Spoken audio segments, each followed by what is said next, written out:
Hey guys, and welcome. In this video, we're going to be taking an in-depth look at Escort's newest radar detector, the Escort Max360. This is their newest detector that they just came out with, and it adds a rear antenna, so you now have front and rear antennas, and now arrows. Cool. So this new detector, very interesting. There's a lot to talk about here with this new detector, what it can do, and how it compares to the competition. This video, I'll tell you straight up, it's over an hour long. Like I said, there's quite a bit to talk about. So, to break things up, this video is going to be put together in 9 sections. You can watch the whole thing all the way through, or you can skip to whichever sections you're interested in. Here's the way things are going to be set up. Section number 1, we're going to be talking about the Max360 itself and just kind of getting familiar with the basics, the options, the features, and just kind of do an overview of the detector itself. For part 2, we're going to jump right into the performance. We're going to talk about how well this detector can perform. Some tests have been done. We're going to compare it to the competition. We're going to even open up the detector and look under the hood, and we'll get a better understanding of why it performs how it does. For part 3, we're going to take a look at not just its performance, but also its ability to filter out false alerts. This detector has quite a bit of ways of doing that, and it has some new stuff that none of these other detectors have been able to do yet. Some new stuff. For part 4, we're going to take a look at the display of the detector. The display is very customizable, and it offers some stuff that we haven't seen before on Escort's previous detectors.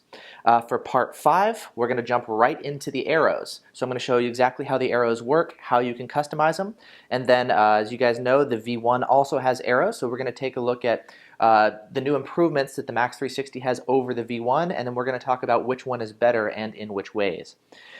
For part 6, we're going to take a look at the size of the detector and what impact that has. For part 7, we're going to be addressing the bugs that are currently present in the Max360 as well as how things work with firmware updates and improvements over time. Speaking of improvements, for part 8, we're going to be comparing the Max360 to the previous generation detector, the Passport Max 2. So this is the successor to the Max 2, and we're going to be talking about the improvements that this detector brings. Obviously arrows, but some other things as well. And then finally, for part 9, to wrap things up, you can see we've got a bunch of detectors here, and so we're going to be talking about whether or not you should buy the Max360 once you get all familiar with the ins and outs of it, or if maybe another detector makes sense. So we're going to be going over the highlights for all the detectors here so that you can decide which one is best for you. Now, I've got a list of all the different categories and items here on the screen. You can go ahead and click on them and jump right to the section. You can also go into the video description at any time, and there's going to be an outline with the times. You can click on when each section occurs, click on that, and it'll skip you right to the individual section, or you can just watch it start to finish. So, off we go. Let's do this.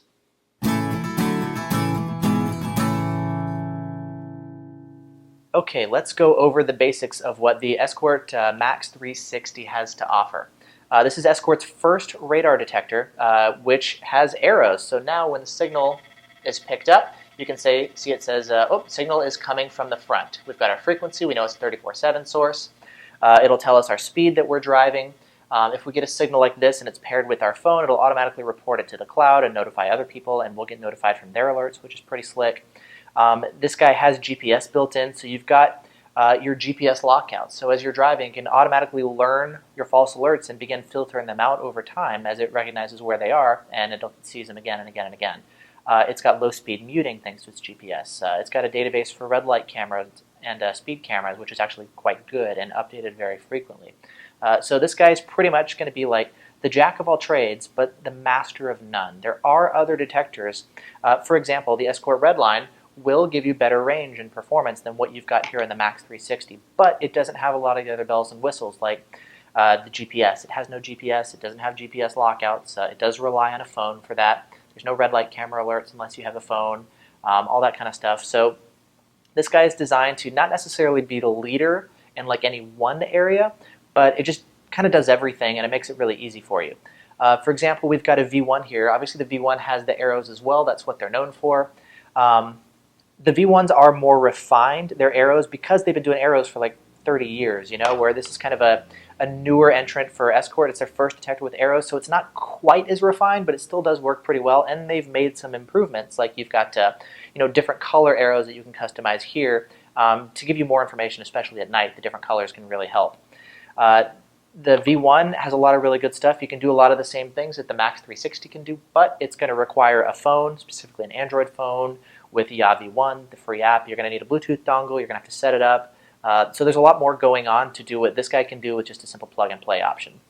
It's basically going to be an Escort Passport Max 2, but they've added the rear antenna, so you now have your arrows, and there have been some slight hardware and software upgrades to support that and also improve some of the things like the blind spot filtering and some nice convenience tweaks that have been made too. So that's kind of a general overview of the detector. Let's go ahead and start diving into some of the details to really get more familiar with the detector, how it compares to some of the other options, and really how well this detector can perform.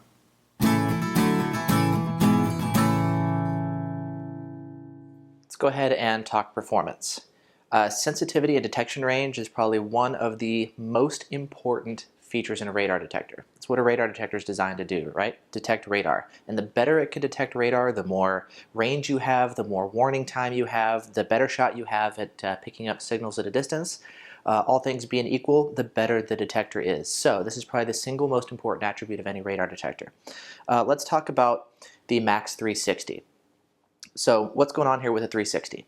Well, opened it up and took a look at the internals, and basically what we are seeing here with the Max360 is they're basically reusing a lot of the same stuff that we've got in the Passport Max and the Max 2. Essentially, the front antenna is identical to what we've got in the Max and the Max 2. The RF circuitry is basically the same thing, but they've added in some additional components for the rear antenna and to mix between front and rear. The FPGA, same thing. The DSP chip, same class of DSP chip. So pretty much what we're seeing is hardware-wise, it's identical in terms of design and specifications. Now, this would make sense based on the results that we're seeing. I've seen 3 different tests so far done with the Max360. Different courses, different terrains, different radar guns, different detectors were tested against, and every single time the trend is the same. The Max360 is going to give you exact same performance as what we're seeing here with the Max and the Max 2, which again makes sense because they're basically reusing the same hardware platform and just adding in the rear antenna. There are some updates to the filtering done in software, which I'll get into in the next section. Next, let's take a look at another test. This is going to be a test with 3 different detectors against a radar speed sign transmitting 34/7 out in California. This is Open Road's Stu test that he does. We're going to run first the red line. You're going to see the fantastic range that guy has. Then we're going to do the Uniden LRD 850, which is like a $130, $140 detector. And then finally, we're going to run the Max360. We're going to run them in that order and check out the differences that we see here in range and performance.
bad.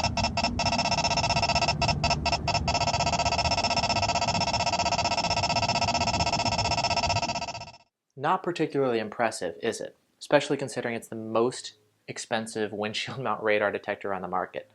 Yeah, it's got a bunch of bells and whistles and features, but you're not necessarily paying for the performance. If you're wondering about the performance of this guy versus any other detector, you can look at any test that's been done over the past couple of years with the Max and the Max 2. And you can effectively swap in the Max360 for those detectors to give you an idea. I'll post a link in the video description to some of the other tests that have been done so you can take a look, read up more information and see for yourself. What does that mean in terms of other detectors? Well, like I said, if you've got a Max or a Max 2, the performance and long distance range is going to be the same thing. How does it compare to the V1? Well, done a bunch of different tests over the past couple of years, a bunch of V1s, a bunch of Maxes, been testing 360s.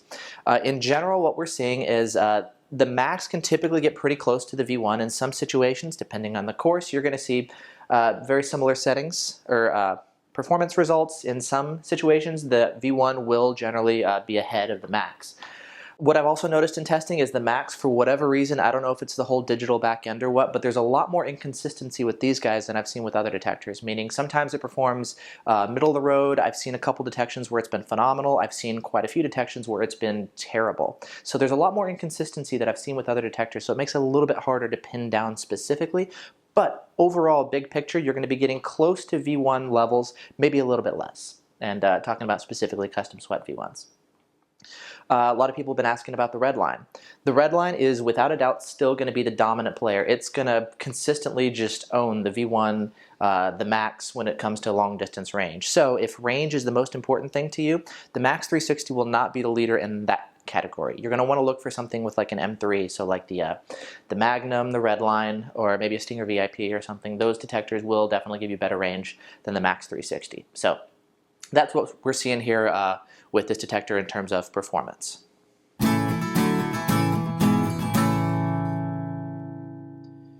Next, let's talk about filtering, and specifically the ability to filter out false alerts.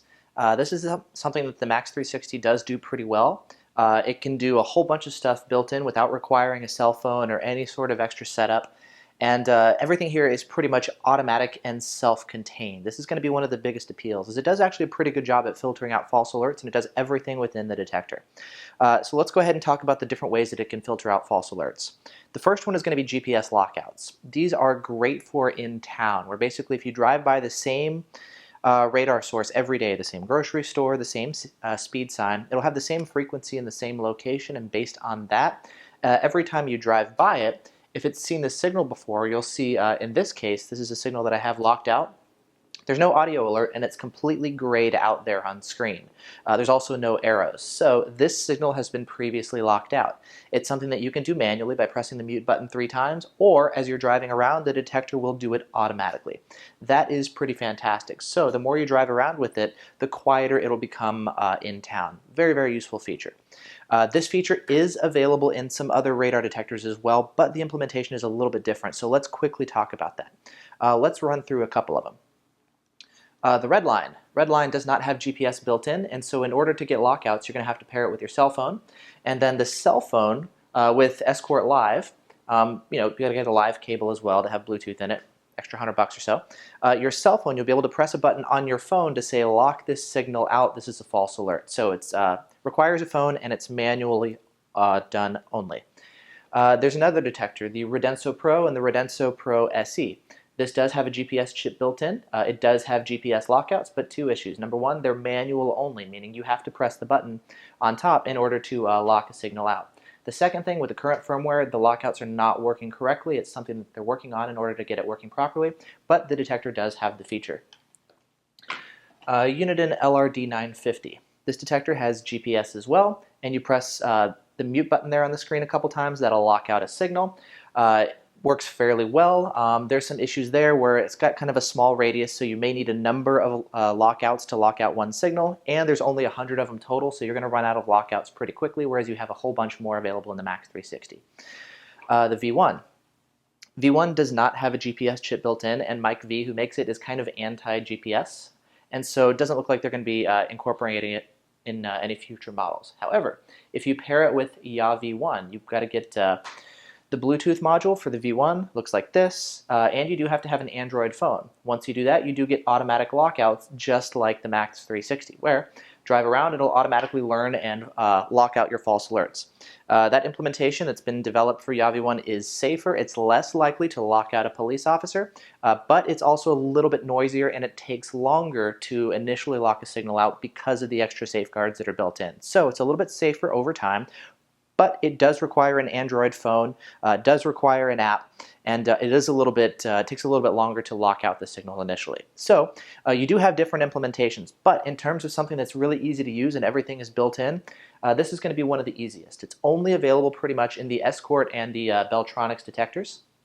So Escort does not have a patent on the GPS lockouts. However, which is why other people can do it, they do have the protection for the automatic lockouts. So you're going to need something like the GT7 here, or the Max, or the Max360, or the Max2, the 9500iX, STIR Plus, 9500 Ci. All the Escort and newer Beltronics models that have the feature can do it. The only other one that will give you automatic GPS lockouts, you've got Stinger VIP. They can do it as well, but that's a very, very pricey system. So that's GPS lockouts. The appeal here is basically making everything built into the detector, number one, not requiring a cell phone, number two, and completely automatic where you don't have to manually press a button. You can do it manually, but the detector can also do it for you automatically. So that's GPS lockouts. Next, let's talk about low-speed muting. In Escort land, that's called cruise alert. Different, radar companies, radar detectors call it different things. If we take a look here at the settings, I've got it pulled up here on my phone. If you take a look on the side, you'll see cruise alert. I've got it turned off. If we click on it real quick, we've got a couple different settings that we can choose. Basically, anything below a certain speed, it'll give us a double brap, and then we'll automatically mute the signal for us. So that's a handy way of around town to quiet down the radar detector and keep things quieted down. Again, a couple other ways to do it. You can do it with GPS, which is the most common way. That's what most detectors do. Either GPS in your detector or GPS in your cell phone. The V1 also has an accessory called Savvy, which plugs into your car's OBD2 port. Got to pay extra for the accessory, but it does work when you don't have GPS, such as if you're in a parking garage, which is really handy. Cruise alert, I did find a bit of a bug that's been around since like the Max and the Max2 days. When you have cruise alert enabled and you have your detector paired with Escort Live, when it's paired with Escort Live, you'll see the speed limit icon right there. I'm not on a road right now, so there's no speed limit shown. But when you're driving around, it'll show you the speed limit of whatever road you're on, and will basically override, this is the issue, whatever cruise alert speed you have set, it'll override that number and mute if you're traveling below the speed limit. Sounds like a good idea in theory. So, for example, if you have cruise alert set to 20 miles an hour and the speed limit is 60 on the highway you're driving, if you're driving 40 miles an hour due to traffic, it will ignore your cruise alert of 20 and mute all the signals because you're driving at 40, which is less than the speed limit. So on the highway, or even just around town, there are situations where it will ignore your cruise alert setting and go by the speed limit here from Escort Live. I don't like that feature, and here's why. There's no way to disable that unless you just disable cruise alert entirely on the detector. So you either have no low-speed muting at all, or if you're going with Escort Live and you have it paired, if you have it paired with your detector, then it will use the speed limit. The thing is, the speed limit is not always correct. Sometimes it's wrong.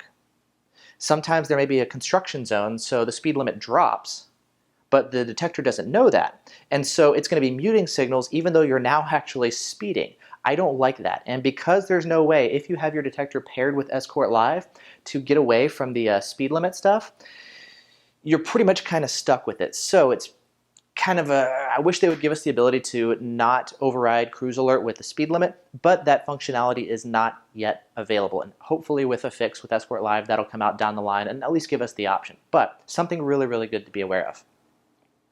Okay, cool. So that's cruise alert. Next, let's talk about blind spot filtering. That's actually something that the Max360 does very well. When the Maxes came out originally, one of the big sales pitches was it has this great new DSP chip and it can read the DNA of the signal and filter out signals based on the fingerprint of the signal, the DNA of the signal. It was completely baloney. It was nonsense.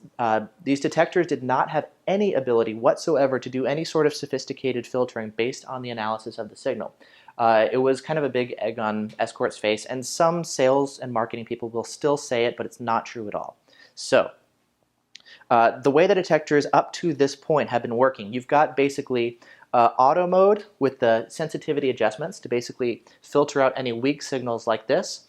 And then you also have TSR, or traffic sensor rejection, which basically introduces a delay of a certain period of time where basically any short duration signals get filtered out. And that was kind of the attempt to filter out blind spot falses. It wasn't what it was originally designed for, and it works decently well. However, it looks like Escort has done some improvements to their blind spot filtering and their collision avoidance systems. So, to cars that have blind spot monitoring systems, this detector actually now can, it looks like, filter out some blind spot falses without having to engage TSR. Very interesting. There's only two other detectors that I've seen that can do this. Number one, there's a Stinger VIP, which is a very expensive detector. It has much more sophisticated signal analysis capabilities, so it actually is able to read out the signal and filter them out without having to have the performance penalties of TSR.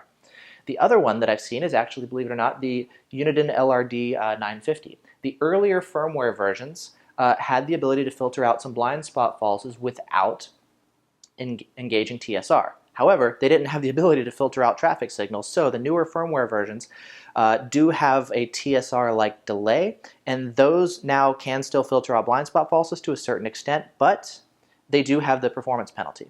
One thing that I really do like about the Max360 is there's been some definite improvements that we're seeing so far.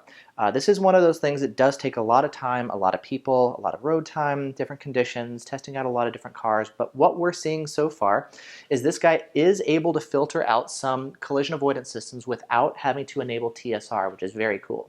It does have the setting for TSR. It does not have a setting to enable or disable the collision avoidance system filtering. That was something that I kind of talked about briefly in one of the earlier videos. Here it is. Here's the setting. I know it's kind of off frame, but you can see TSR.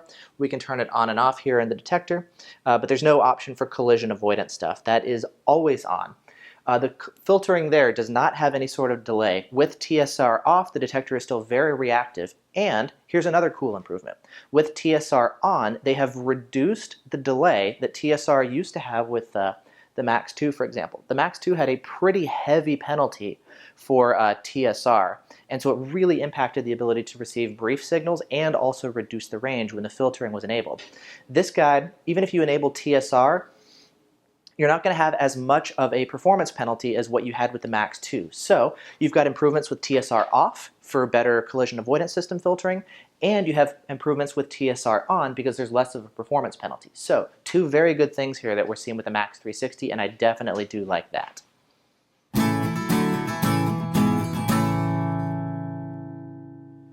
All right, let's talk about the display of the Max360 as well as the arrows. And as you can see here, we've got three different detectors. We've got the Max 2, we've got the Max360, and we've got the V1. And the reason I chose these ones, the 360, it's going to be pretty much the same OLED display as what we've got here with the Max 2, except that it now has arrows, so it's going to be able to present more information going on here. Now this guy does have arrows. The obvious competitor is going to be the V1, so we're definitely going to want to take a look at the alert presentation, see the differences between how the arrows and the information is presented, and kind of go into more detail that way. So to start things off, let's just go ahead and trigger one K-band alert and see how all of the detectors alert. Okay. So what you can see here, we'll just go ahead, mute, whoops, mute, and mute. Okay, cool. So we've got everything going on here, and what I want to point out, this guy right here pretty much is displaying one signal, right? So we can see the frequency and we can see the signal strength. This guy right here is displaying one signal. We can see K-band, we can see the frequency, we see the signal strength. It's currently saying the signal is to the side of us. And then if the signal is to the side or to the front, it will display here for the front antenna. If it's behind us, that's a signal strength for the rear antenna. There's a bunch of different ways to display information here, and I'll go over that in just a moment.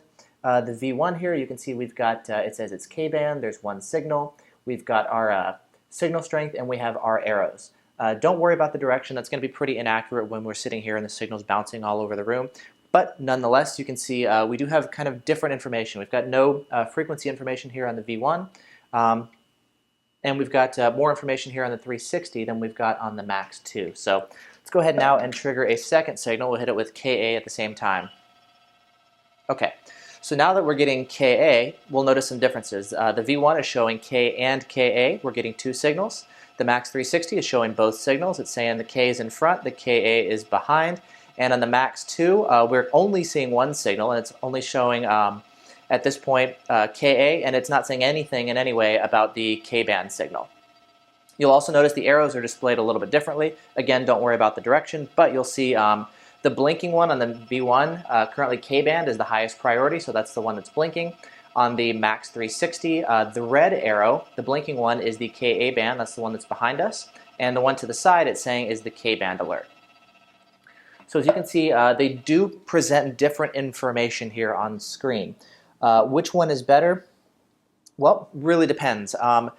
This is where we're going to start getting into more detail. Everybody always wants to know which one's the best, which one's better, all that good stuff, right? So in terms of the detector alone, this guy is able to present more information. You can see the frequency, which is really, really helpful. To do that with the V1, you're going to need to pair it with the phone. However, if you pair it with the phone, you're going to get a tremendous amount of useful information, much more than you'll get with the Max360. So the detector alone, you'll be getting more useful information here. With this guy, you'll get less, but if you pair it with the phone, you'll get much more useful information that you'll get than this guy paired with the phone. So it kind of comes down on what you're looking for. And then, of course, you can see there's definitely more information than the Max or the Max2 as well, because you can see multiple signals, you can see the arrows, all that good stuff.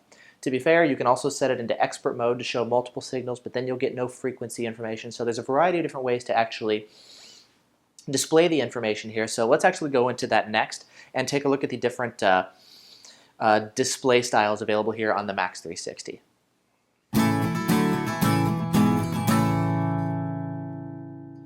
Next, let's go ahead and take a look at customizing the display here on the Max360. One of the cool things is it does have the OLED screen, and it has a bunch of different ways of customizing what is shared and how. So you can take a look at front and rear signals, frequency, different colors, all that good stuff. There's basically three different areas that we can adjust. We can adjust the display color, we can also adjust the metering modes and the arrow modes. I've done a very thorough video of this already. Click on the link you can see on screen, or click on the link in the video description if you want to see everything in a ton of detail. For this video, we're just going to buzz through things really quickly. We'll start first with the display color. There's four different options. So you can see the display right now, it's red. We can also have it be amber, green, or blue. There's also going to be some opposite colors which will come into play in just a bit. But let's see, for now we'll do a red display. You'll notice the arrows are also changing colors, so a lot of this stuff depends on our colors. Let's go ahead and go next into the metering modes. 7 different metering modes, let's just run through them. Standard is very, very simple. It just tells you Ka band and it gives you the signal strength for your primary signal. No frequency, no second signal, nothing. Just very, very simple and standard. Standard FR1 is pretty much the same thing, except you can get front and rear of one signal. So you'll see currently this is the front antenna, that's the rear antenna signal strength. You can see the front's a little bit weaker, so the rear is stronger, so it's saying rear antenna. We can do the same thing now with FR2, which basically means this is our front antenna, that's our rear antenna, and we can display two. We can display multiple signals. So we trigger a second signal at the same time. You'll see right now in the front is K-band, in the rear is Ka band. The bogey counter in the middle says 2 signals, and our primary alert, the one that's blinking, is green. The bogey counter is green, so it's basically saying green. Ka band is our primary one, and K band is our secondary. In this situation, if both signals go up to the front, both of them will be up in the front antenna. But right now, it's a little bit different, so they'll kind of bounce around. Anyways, spec FR1 is going to be the exact same thing. So we can see our primary signal, it's detecting 2 signals, just like FR1.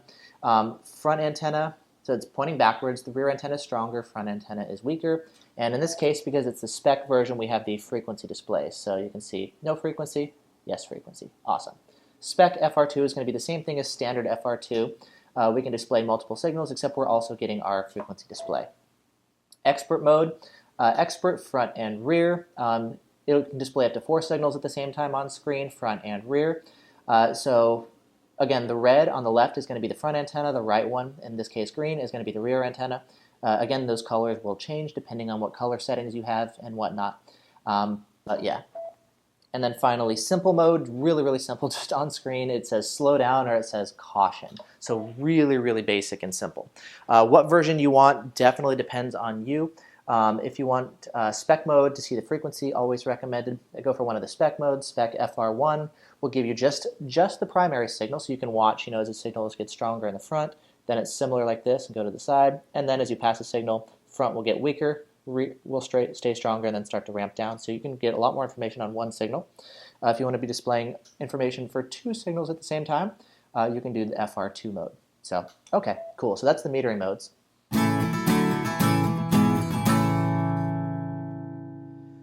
All right, let's go ahead and take a look now at the arrows on the Max360. There's 3 different ways that you can have the arrows actually present information. The arrows, of course, they can point forward, they can point to the side, or they can point backwards. So, oh, that's cool. Totally unplanned, but it totally went with what I was saying. That's awesome. So, you've got a couple different ways of actually displaying the arrow colors. Number 1 is going to be a single arrow. In this case, you're only going to be presenting one color or one arrow for one signal. It's not going to be alerting multiple signals at the same time.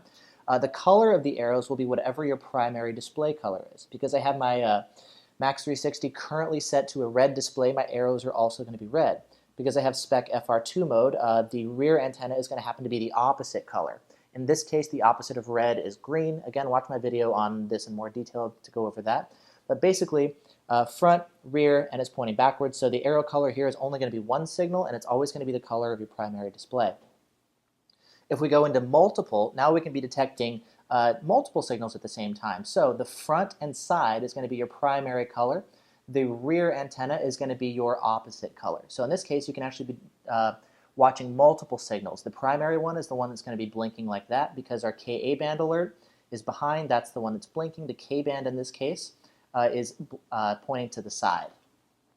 Okay, and then the arrows are always, the way this works, this is always front and side. This is always rear. Okay, and then band, with band, this is basically going to say the arrows are dependent on what band we're working with. So in this case, Ka band is behind, top priority, it's why it's blinking. Ka band will always be red.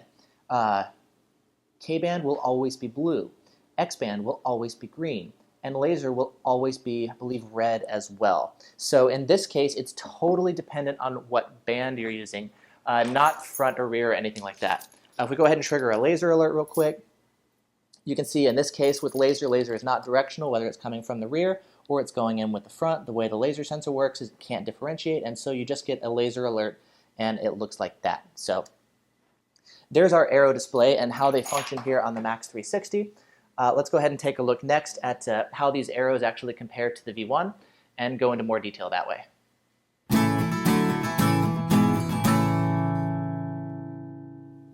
All right, now let's go ahead and take a closer look at the Max360 versus the V1 in terms of how it displays information as well as the arrows and some of the more subtle nuances and differences. I am going to be doing a more comprehensive and thorough comparison between the two detectors. I haven't shot it yet, but I'll put a link in the video description and on screen. You can click on that other video. Once it's ready, that will be clickable, and you can watch it. For this video, we're just going to skim over some of the highlights and differences so you get familiar. But again, I'm going to be doing a lot more information on this. So basically the gist of what you're about to see, the Max360, we've got it paired here with Escort Live for the iPhone. Works better on iPhone than it does on Android. And for the V1, we have it paired here with the V1 on Android, which is only available on Android. There's no iPhone version.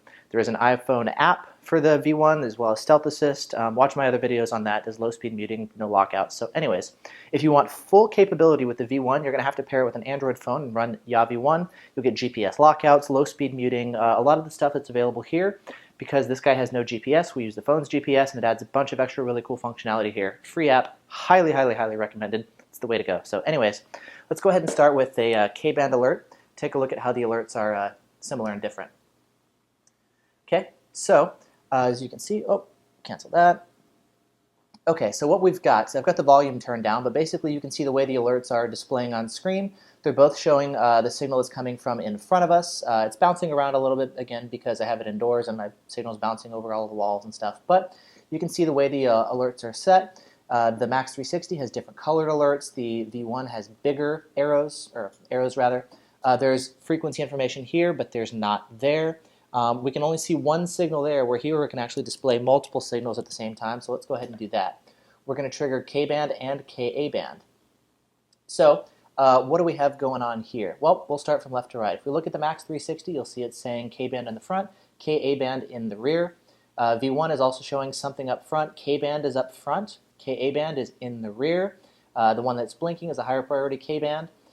You'll see on the phones we've got a little bit different information. The Escort Live phone on the left is only displaying the Ka-band signal, versus this guy is displaying Ka-band and K-band. So you can see the arrows, we can see the signal strength, the direction, the frequency, we can see everything for every single signal. So while this guy can display more information on the display of the detector, this guy can display more information if you are pairing it with the phone. So detector alone, this guy will have more information. Paired with your phone, this guy will have more information. Additionally, this guy is only red, so it's a little bit tougher to tell, if it's K-band or Ka-band. You'll see they're both red here on the screen. This way, as you saw earlier, we can customize the colors and make it easier to tell what's what. Over here on the phone, we can customize to our heart's delight. So we've got a ton of things going on that we can customize. So with K-band, what's going on is normally there's no alert or no background color. If it's an alert that I've seen once before and it's in the process of being locked out, I have it set to show as yellow. Once the signal is actually completely locked out, I can do that, and then it goes orange for me. And again, that's just colors that I've customized. We can do the same sort of thing. I think I have it turned off for the video, but we could actually hit lockout, and the signal, it would normally go gray, but I have lockouts turned off, so it alerts normally. It would go gray here, where here I have it set to a different color as well to make it easier. I also have Ka-band set to always show up with a blue background. On my concealed display in my car, I have a blue color there as well. But anyways, you can customize 33.8, 34.7, 35.5 to all be different colors if you like. You can have laser, X-band, whatever. You can customize everything to really dial in the colors. So you don't have the option here on the V1 from the factory, but you can customize a ton of stuff here in the app. So again, this is kind of where it comes into. You can do more on the detector here itself, but on the app here, you can do a lot more than you can do on this detector. So it kind of comes down to what you're looking for. You can see some of the differences there. Some of the other differences. Again, briefly, a couple things that we'll look at. We'll hit it with the Ka-band signal and notice how quickly all the information shows up here on screen. So what you'll notice is this guy is going to alert instantly. This guy will give us an alert initially, but it does take a little bit of time for the frequency and the arrows to show up on screen. They are not instantaneous. So again, we'll let the alert go away, and then I'll trigger it here in just a second and watch the delay. The V1 will be faster, it'll be much quicker, whereas the Max, it takes a moment for everything to display. See that? So this guy is going to be a much more reactive detector. It's faster at alerting. Again, it's a subtle thing. It can make a difference if you're getting hit with instant on and you need to be on the brakes as quick as possible. This guy will display stuff faster than that guy. So for that reason, I do like this a little bit better. There's also some things where the arrows on the V1 are they operate better. They're much better at discerning front versus rear signals. So when you're passing a signal with the V1, right as you're passing the signal, the arrows are going to switch from front to side to rear. It does an excellent job of that. The V1 or the Max360 will be a lot slower. It's typically about 4 to 5 seconds of a delay. I've seen it up to like 9 or 10 seconds. I've seen some really, really long delays, and that can be an issue in practice. The whole point of arrows is situational awareness and to understand what's going on around you. If you're driving forward and you pass the arrow, or you pass the source, and the source is behind you, but your arrows are still pointing forward, it kind of defeats the purpose of having arrows, because they're not even telling you the truth anymore. And because of this lag, it's kind of an issue. They don't work as well as the V1. Kind of what I'm seeing here with the 360 is it seems like it's a sort of half-baked solution. The V1, they've had about 3 decades to refine their arrows. Escort, I think they've been working on it for about 3 years or so, but they've been releasing it. There's still some firmware updates that have been coming. For example, this initial alert right here used to be a lot longer. As of firmware version 1.2, they've reduced the delay, so things will display here much quicker. It's not as fast as the V1 nonetheless, but it is getting quicker. The arrows, there's still definitely a lag switching front to rear. Hopefully that'll be improved in a future firmware update. I don't know. That remains to be seen. So basically what we're seeing is the V1 does seem to work better in terms of its arrows, which makes sense given they've been refining it for decades. But the Max 2 can also do it, and it has some cool little tidbits as far as changing the colors. If you look at the apps, you'll notice right now there is no directional information. There's no arrows in the apps. From what I understand, there is going to be an update coming to Escort Live to give you arrows in the apps. Currently, that's not available. However, you do have your arrow information here on Yav V1, so you'll see it's pointing backwards.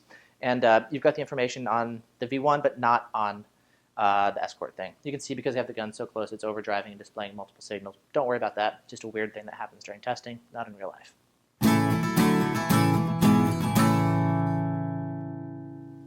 Let's talk about the size of the Max360 next.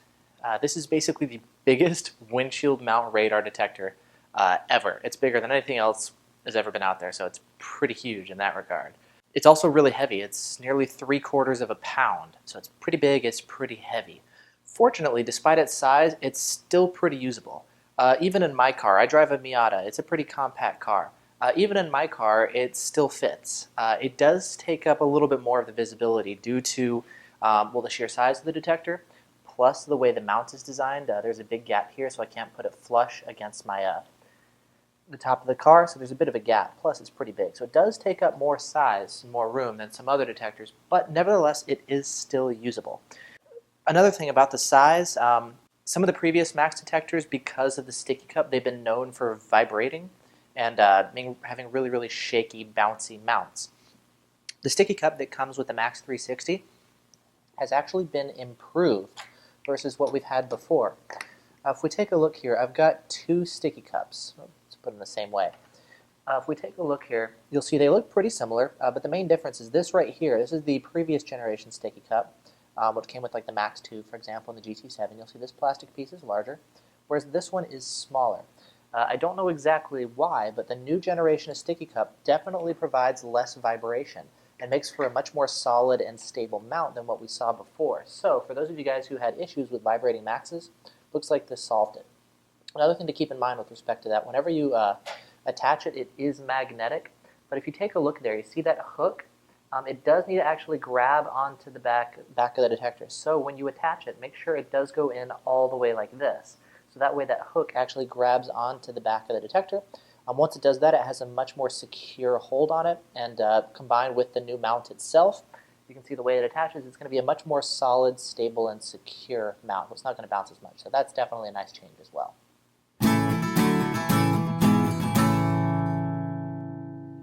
Okay, in this section, I want to cover what some of the current known issues and bugs are for the Max360. As you guys know, no detector is perfect. Every single one has some little quirks here and there, right? Escort is kind of getting a reputation at this point for developing products that have quite a bit of bugs. Initially, there may be some updates, but after a while, things just kind of languish. If you look at Escort Live, for example, there's been bugs for years that have never been addressed. Laser Shifter Pros have never had an update. The Max and the Max 2 still do 33.676 falsing. Been a problem for years, still hasn't gotten fixed. So the good news is Escort has actually released one or two different firmware updates. Originally it was 1.0, then 1.1, then 1.2 came out.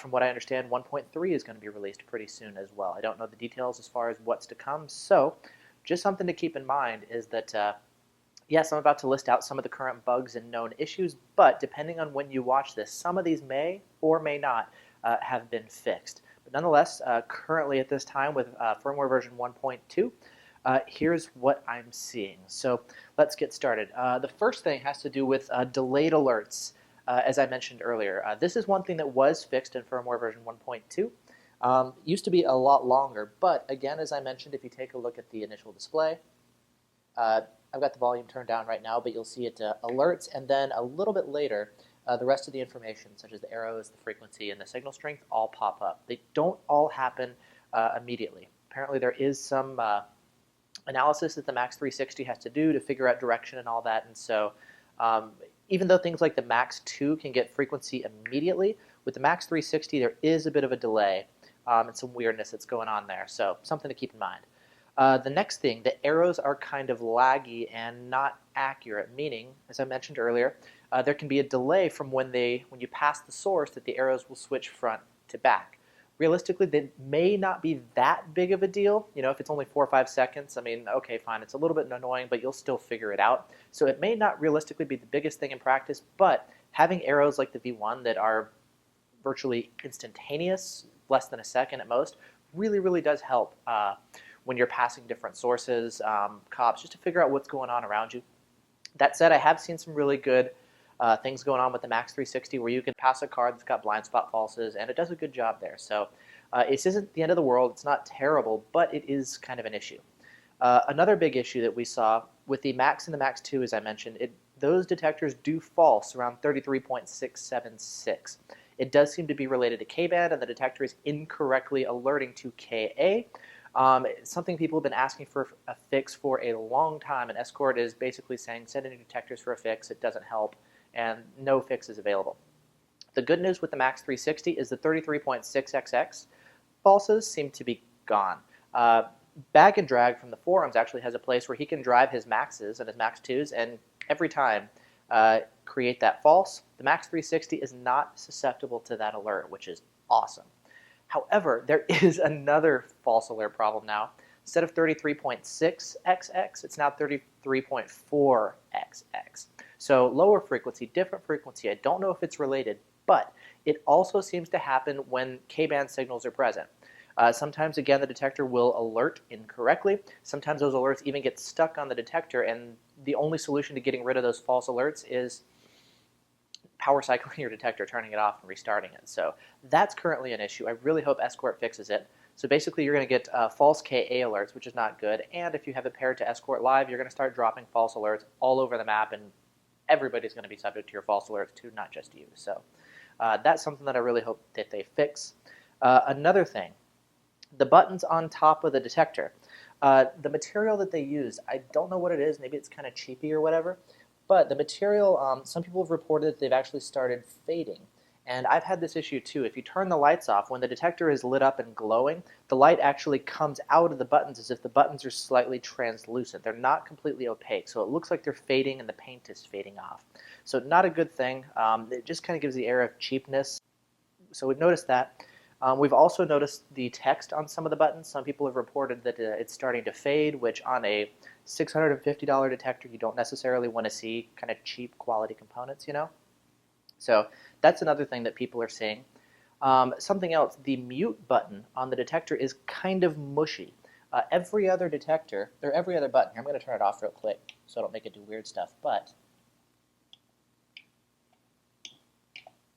there's a very distinct clicking sound. But this one, it's kind of more mushy, so you can hear that click. And this one, it's kind of mushy. So what I've noticed, and I saw this when I was taking it apart, the button design underneath the mute button is a little bit different. It's not the same here as it is there. And so, again, it's not a huge issue in practice, but I have noticed sometimes I hit the mute button and it doesn't take. I'm trying to lock out a signal or whatever. But there is a different sensation here with the mute button. It's not as clicky and satisfying as the rest of the buttons there. But it still does work for the most part in practice. Some other issues that I mentioned. Escort Live, has been kind of a mess for years, for the most part. Waze is generally a lot better, much better alerts and all that kind of stuff, and it's totally free, so it's always that. But a couple issues that I've seen with Escort Live. Number one, as I mentioned earlier, when you have your detector paired with Escort Live, the Bluetooth icon will go away, and you'll see the speed limit. Specifically for iPhone, it's reliable. Sometimes that doesn't work for Android as well. But if you're using Cruise Alert, like I mentioned, the detector will mute signals. It'll give you a double brap, like did it, and then will automatically mute the signals just to keep things quiet around town. So if you have it paired with Escort Live, it'll ignore your Cruise Alert speed and use the speed limit speed, which very well may be wrong. And there's no way to disable that if you have Cruise Alert enabled and you have it paired with Escort Live. So I wish there was a way to disable overriding Cruise Alert with the speed limit, but currently there is no way to do that. As far as Escort Live, it does work better on iPhone. It's for years been a mess for Android, and they still have not fixed some really, really basic functionality. A couple things. Sometimes it doesn't work very well on Android. The speed limit sometimes will not show up. I've seen this here. There's things like there's communication between the detector and the phone, but not always. So for example, you'll get radar alerts that display on the detector and then also get transferred over to the phone and go out to the cloud. That works just fine. But when you get other people's alerts from the cloud back to you, that may not go back to the detector and display on the detector. So some of the communication features are not working in that sense. So little things like that. Some brightness issues. There's other stuff that people have been asking about. Read up on Escort Live if you're curious. It's not a Max360 thing specifically, so that's all I'll say for now. Another thing, there's an alert latch, which basically the latch is how long when it picks up a signal. I'm letting go of the signal now, and you'll see there's a period of time when it ramps down. I'm not actually transmitting radar, but the signal does go away over time. Let's go ahead and crank up the volume a little bit. The way Escort does their signal priority, Ka signals always have a higher priority than K-band, and that's not necessarily bad, but the latch, the way it works is the audio will be given a priority for Ka-band, and there's a period of time when the signal ramps down, and then, this is the issue, there's a period of silence, and then it can begin alerting to other signals. So what I'm going to do is I'm going to shoot with two different radar guns. I'm going to first shoot with the Ka-band gun, and then I'll stop shooting and I'll switch to K-band, and you'll notice there's a period of time when the Ka signal has to go away, and then after a while the Max will decide, maybe I should start alerting to K-band, so watch this. Ka-band, I let go, firing K-band.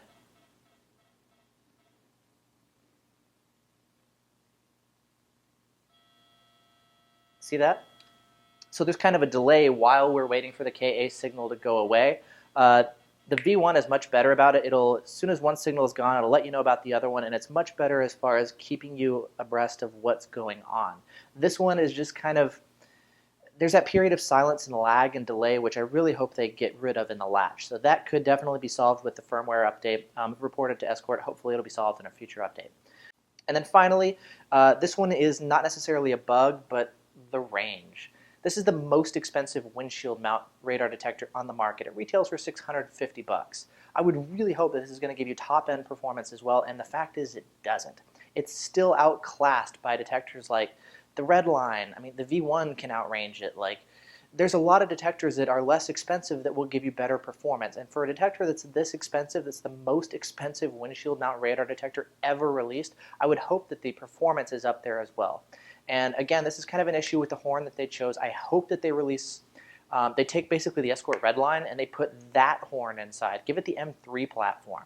If they do that, you'll have like top-end performance. You'll have radar detection, detector immunity, RDD stuff. So you'll have your stealth. You'll just have your insane performance, and you'll have the GPS lockouts and the good filtering and the red light camera alert. Like, fix the arrows, give it the M3, and with that package, yes, it'll be even more expensive. Crazy, I know, whatever.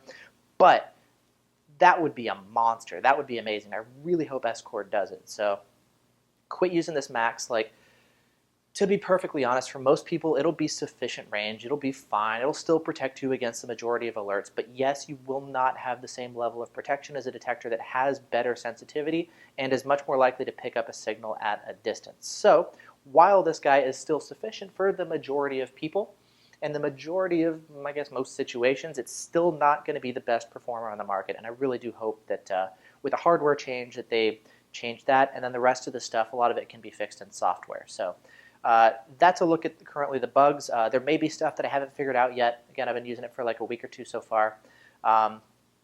So we'll see, but that's what I'm seeing so far, and hopefully Escort really stays on the ball here and gets to work as far as firmware updates and fixes to address all this kind of stuff.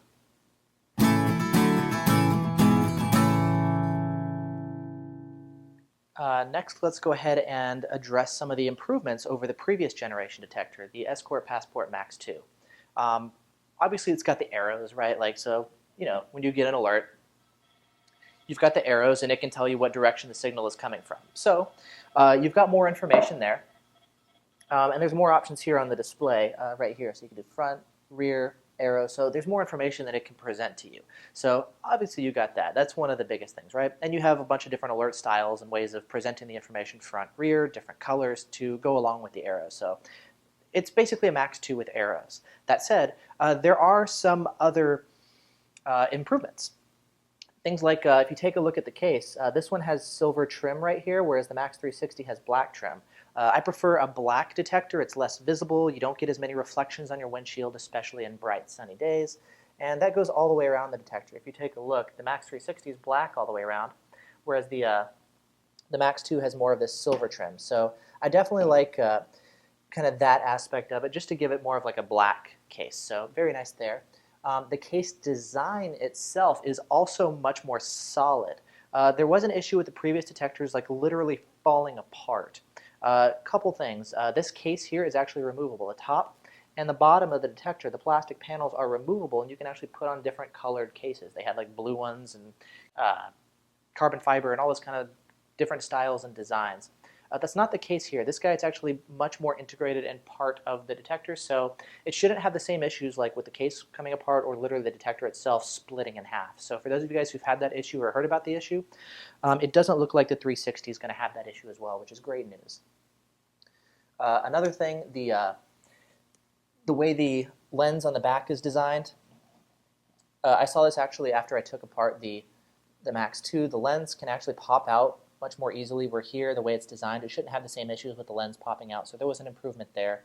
Additionally, as I mentioned earlier, the sticky cup has been improved, and so the sticky cup that comes with the detector, magnetic, that's kind of handy, has a new style design, and so it's actually going to be less bouncy than before. So if you guys have had issues, or again, if you've heard about the issues with these sticky, or the bouncy sticky cups and the bouncy Maxes, that should be fixed with this one. I believe you can get them somehow. I don't know how you would actually get them from Escort, but the sticky cups are compatible with the previous Gen Maxes as well, so you can use them for either one. But that is an improvement now as well. Another thing that I really like, actually, this is a little thing, but it's a nice improvement. I'm going to power off both detectors real quick. We'll do it this way. Okay, I'll turn them off. Okay, so when the detector starts up, the boot up process, it starts up, gives you the logo, and then tells you what important features are turned on and off, like if you have X-band turned off. And then there's this annoying high-pitched beep. We're going to do it with this detector first. You hear that high-pitched beep?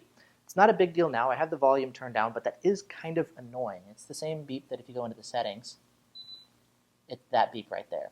And you can start clicking through and whatever. That high-pitched beep, if you have your volume cranked way up, like let's say last night you were driving home and it was really loud on the highway, you had your music going, so you had the volume cranked up on the detector. Okay?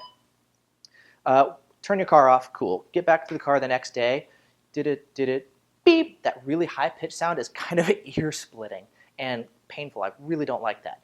The improvement that they've made is they've gotten rid of that high-pitched beep. Let's go ahead and turn this guy on. Hear that? No more high-pitched beep. Go into the settings, and it's the same tone, the same beep that was there before. So awesome. They've got rid of that. It's a little thing, it's a subtle thing, but it's wonderful in terms of actually using the detector. So I really love that as well. There's also a couple different levels of auto mute here. We'll go take a look in here now.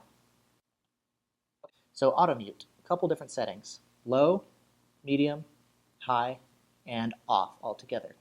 Medium is, I'm pretty sure, pretty much what we had before. The way it works with the detector is you have your normal volume, and then when the detector kind of, after a couple seconds, it automatically brings down the level of volume. You can decide actually how much you want it to bring down the volume. If you put it on low, it'll bring it down quite a bit. If you put it on high, it'll only drop the volume a little bit.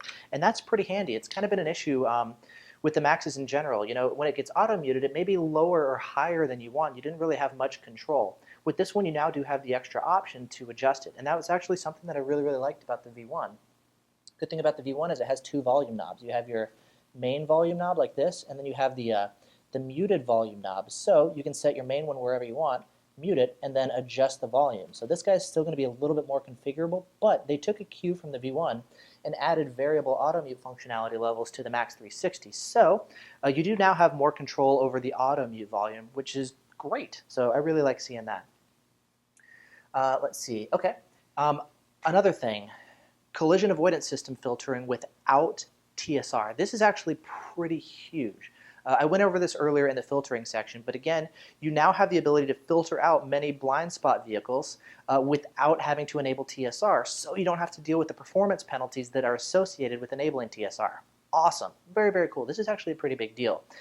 It's not perfect. You will still get false alerts, and in my experience, you'll actually still get more false alerts than the V1 with TMF2, their junk K-Fighter. So it's not a perfect solution yet. No detector on the market, none, can completely filter them out. So realistic expectations here. But the fact that it can filter out quite a few without having to resort to TSR is pretty freaking awesome. So I like that as well.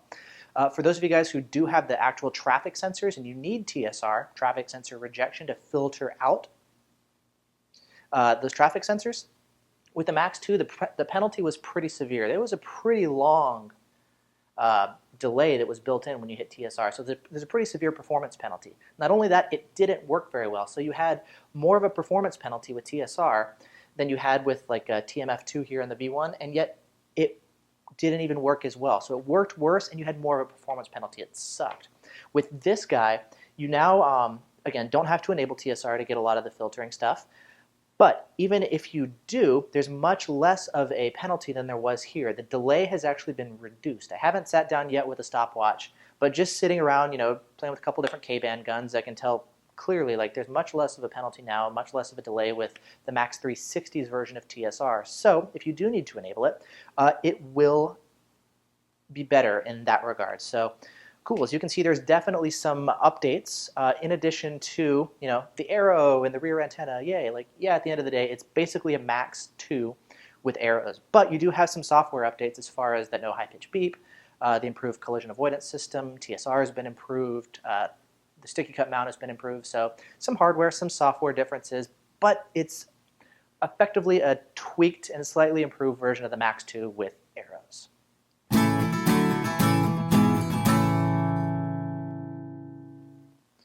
Okay, so if you've made it this far in the video, you're probably interested in the Max360, and you may be wondering if you should get one. Honestly, I don't know. It really depends on what your particular needs are.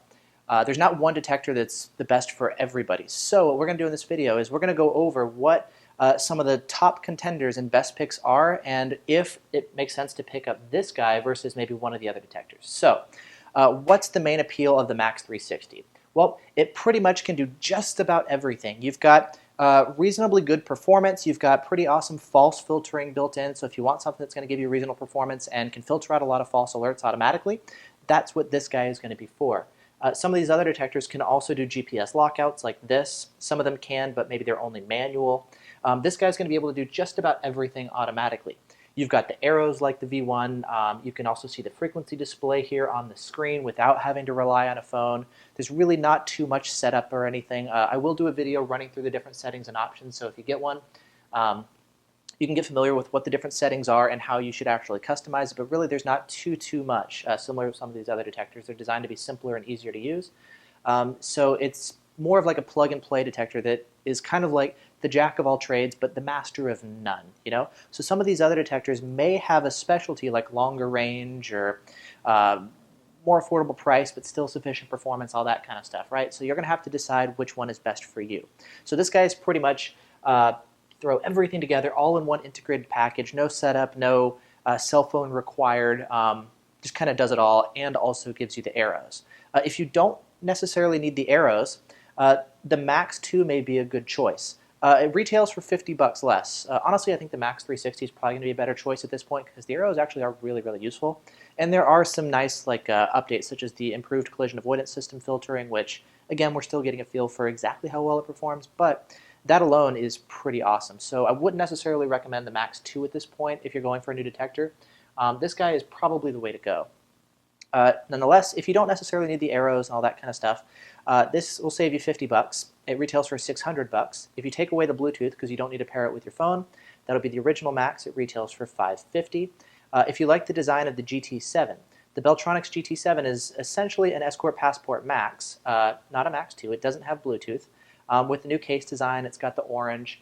It also has the GPS lockouts. It's still got your red light camera alerts. It's got the exact same performance and range as the Max360 on Ka band and all that kind of stuff. So the performance will be the same. Doesn't have the improved collision avoidance system filtering, but you still get the GPS lockouts, red light camera alerts, automatic plug and play kind of stuff, and you do have the different designs. So this guy retails for only $500, so it's $150 less than that guy. So if you need no arrows, all that kind of stuff, this may be a choice there. Obviously, another big contender is going to be the V1. I'm a big fan of the V1. I've run it for years. I'm pretty familiar with it at this point. Blind spot filtering on this guy is pretty fantastic. It's actually one of the best in the business. The arrows on this guy are pretty refined. Again, Valentine's been working on it for like 30 years, so the arrows do work a little bit better. They're faster to switch, but it can be harder to tell, especially in the dark, what's what. Is that K-band? Is that KA band? Especially if you have the signal muted or you've got the volume playing. So without the colors here, it's harder to tell what's going on. Performance here is going to be a little bit better there. Not light years better, but a little bit better or pretty similar is what we're going to see. This guy, you are going to want to actually pair it with an Android phone. If you're an iPhone guy like me, you can pick up an Android phone, like an unactivated one from Best Buy or Walmart for like 25 bucks or whatever. You don't need to pay for minutes or cell phone data or anything. You can pair it with your phone. You are going to need to buy the Android Bluetooth module. That retails for about 50 bucks or so. So 400 here, plus the Bluetooth module for 450. If you have an Android phone, cool, you don't need one. Another one. If you don't have one yet, definitely recommend going for Android over iOS. You can get custom sweeps, GPS lockouts, low-speed muting, external display for the frequency. Basically, look at my channel. I've got tons of info on Yavi 1, how to program it, how to set it up. I can walk you through the whole process. It's all there. So this guy will take more setup and configuration and more devices, but if you're willing to go through the process, you can get a more refined setup. The GPS lockouts will work a little bit better, but you are going to be a lot more reliant on your phone. I've had times when I take my phone inside because my phone will die after a couple days, the battery, and I forget to take it out, and suddenly I've got no lockouts, I've got no frequency display, nothing like that. So it is pretty nice to have one system you can take from car to car. It's just one package. There's no extra dongles and doodads. So this is going to be 450 bucks plus whatever it is for the phone. This is 650 bucks, so it's $200 more. You decide kind of what experience you want and what you're comfortable with. Uniden LRD 950. This guy is pretty interesting. I include him because he doesn't have the range and performance of many of these detectors, but he's actually pretty close, and you can find him for about 200 to 250 bucks. This guy here is kind of the only real affordable detector. The Unidens, the 850 and the 950, they're going to be giving you performance. It's actually not too far off some of the more expensive detectors. And he also has GPS built in, so he has GPS lockouts. I've done a full review on the Uniden. Watch that, link in the video description for all this kind of stuff. Basically, the lockouts are more limited. They're manual only. You can run out of them pretty quickly. They don't work as well. The red light camera database hasn't been updated in over a year now. So there are definitely some things that you're giving up. But radar detection performance, it's actually surprisingly good. So again, if you want the arrows, if you want better red light camera database or integration with your phone, all that kind of stuff, this guy will give it to you. This guy will not. So budget-wise, again, this guy retails for about 200 to 250 bucks. This guy, more expensive. Decide if it's worth the extra money. If you definitely want performance, like I want a radar detector, whether I'm in easy terrain, hard terrain, and I really want to make sure I can detect radar, the Redline or the Beltronics Magnum, same thing with a different name and case, that's the way to go. This guy is going to give you the longest range, the best performance out of pretty much any of the detectors that we've talked about here. If you're in an area like some of the provinces in Canada or Virginia or Washington, D.C., where radar detectors are illegal, this guy cannot be detected by radar detector detectors. It does have immunity from those devices, and so because of the stealth technology, it's not going to be detectable. This guy will be. So something to consider. There's also remote versions of this that install in your grill, like the 9500 Ti or the Beltronics STIR Plus. Same thing, just a different package and just to make it even more stealthy and permanently installed. So if you want more performance than what this guy has to offer, the Redline is a good choice. This guy retails, they actually bumped the price. It used to be about 500 bucks. It's now 550 bucks. Blind spot filtering is not as good. You do not have GPS. You don't have GPS lockouts. You don't have low-speed muting. You don't have red light camera alerts. So you don't have a lot of the same bells and whistles. This guy is going to be more about raw performance. If you get the Bluetooth Escort Live cable, it'll allow you to pair it with your phone, and then you will get the GPS lockouts, but then you're basically the same price as here. Better performance, GPS lockouts are manual, but you get the higher performance. So this is a popular choice among enthusiasts, or now that the Beltronics Magnum has BSRDR, also another really good choice. I actually prefer it slightly over the Redline just based on the sound and cosmetics alone. Finally, we've got the Redenso Pro SE. This detector retails for $500. Performance is actually very, very close, if not similar to the Redline. So very, very impressive stuff here from a very compact detector. It's the smallest one here, as you can see, by quite a bit. This one also does have GPS built in, so you've got your GPS lockouts. They currently, unfortunately, do not work properly. There's a firmware fix that we're waiting on it. It's a newer product, came from Europe. Performance is fantastic. It's got a lot of the same bells and whistles. but there's still some bugs here that are getting worked out for the time being. It's actually been performing really well, and the demand has been pretty high. So currently when I'm making this, they're completely sold out, so you can't even go and get them.